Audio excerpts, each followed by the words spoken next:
everyone, and welcome back to Faith and Flour. If you're new here, my name is Robin.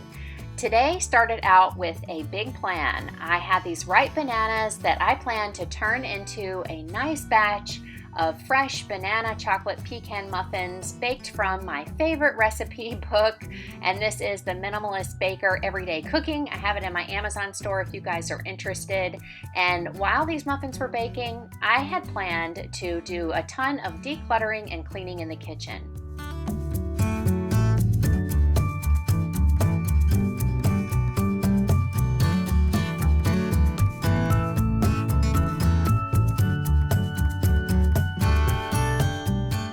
I had a few hours before I needed to leave to pick up Peyton from his work program, and he loves these muffins, so I thought it would be a great surprise for him to arrive home to the smell of freshly baked muffins and a nice treat.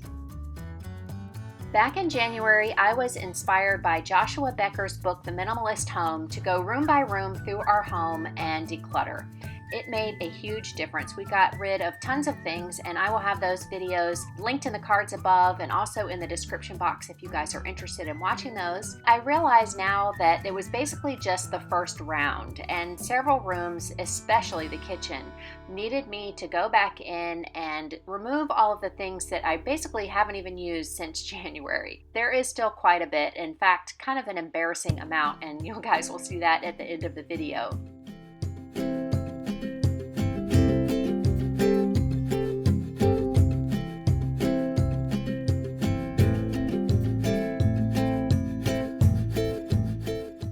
Baking went according to plan, but just as I was getting the muffins in the oven, I got a pressing call from Patrick, who needed me to attend to some urgent matter. And you know how it is as a wife and mom, sometimes we just have to be flexible and rearrange our plans for the day.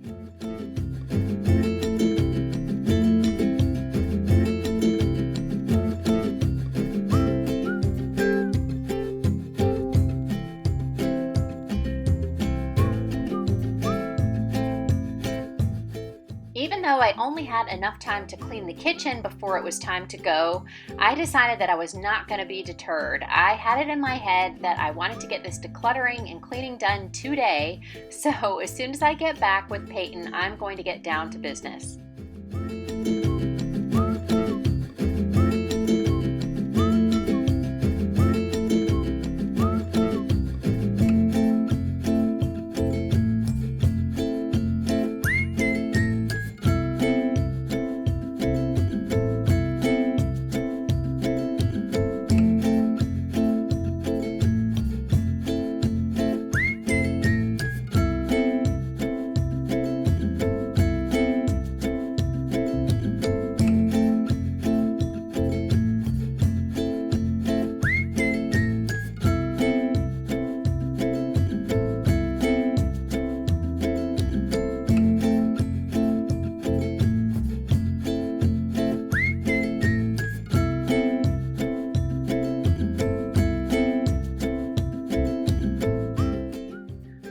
To conserve water while I'm washing dishes is to wash each individual item and set it aside, and when they're all finished, go back and rinse them all at one time.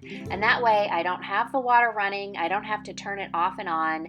And of course, this doesn't always work out perfectly, but this is kind of my goal, and I found that I really do cut down on the amount of water that I use.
these are finished and left to air dry while Austin and I go to pick up Peyton.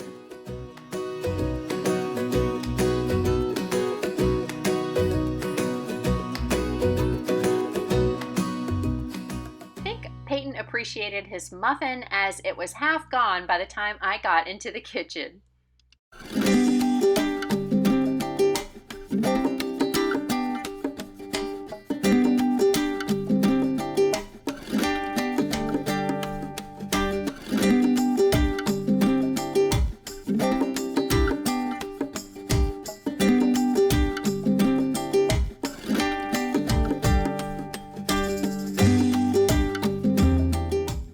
Notice there are 10. Yes, I ate one too, and the rest are going to be put away for breakfast in the morning.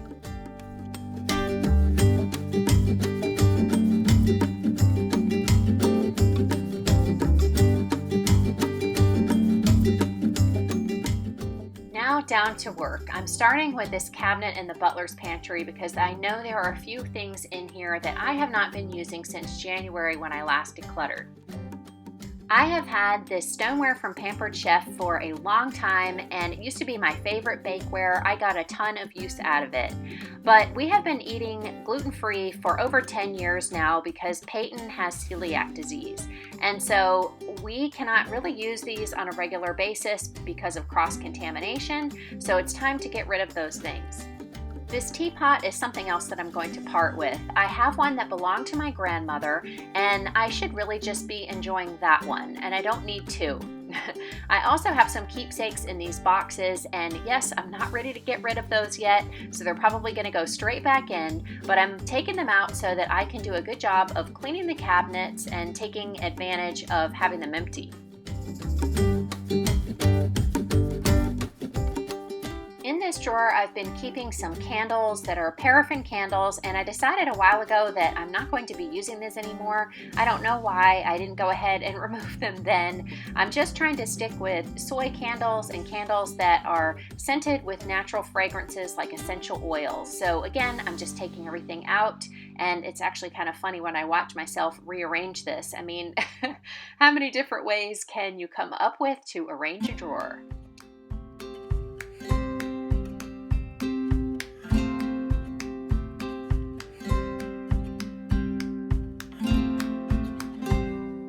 This cabinet underneath our kitchen island is a place where I store things that we don't use on a regular basis, but truth be told, there are quite a few things in here that we just basically never use. So I need to revisit this area and do some serious decluttering.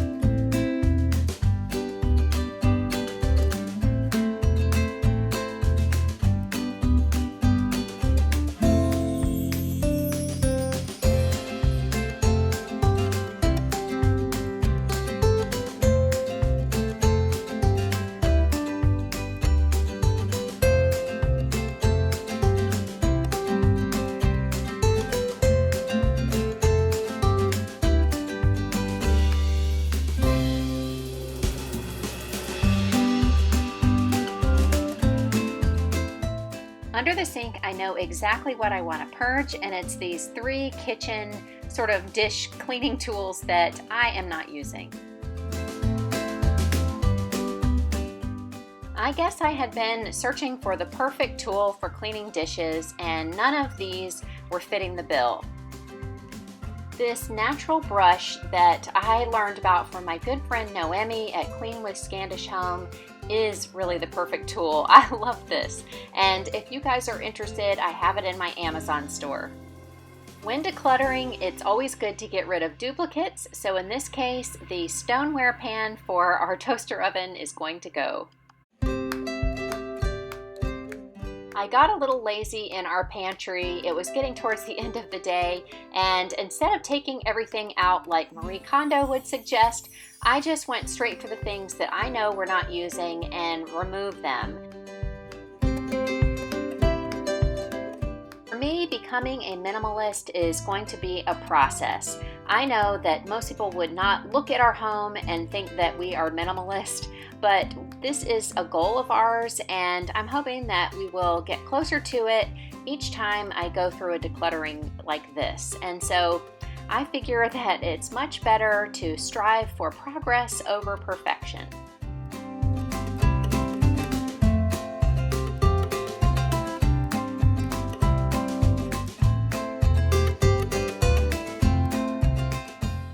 Becoming a minimalist is a goal for me because it makes sense to me. It lines up with my values of putting people before things. For example, the time that we spend managing all of our possessions could be better spent enjoying our family and friends. It's important to remember that minimalism does not stop with decluttering. We also have stopped the accumulation of things, and this idea really resonates with me.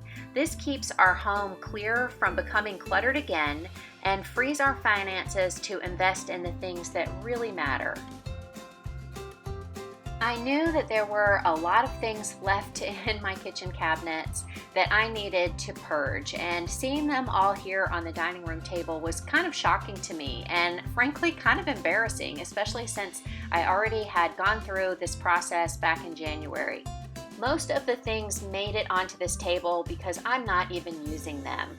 However, I did decide to purge the muffin pan that I even used earlier today, but I knew that I needed to replace it with something that was safer for Peyton. I found these silicone muffin liners, and they are the perfect solution. They take up less space, and because they're made of silicone, they're non-stick, so I don't have to buy any more paper liners, but most of all, they will ensure that we don't run the risk of cross-contamination for Peyton's gluten sensitivity.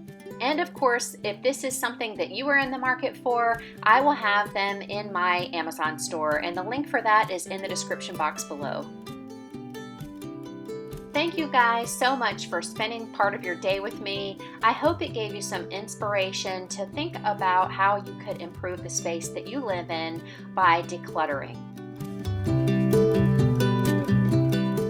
If you enjoyed today's video, be sure to give me a thumbs up. And if you are new, I just want to say welcome, and I would love to have you as a new subscriber. Subscribing is absolutely free, and it really helps my channel. I appreciate your support so much.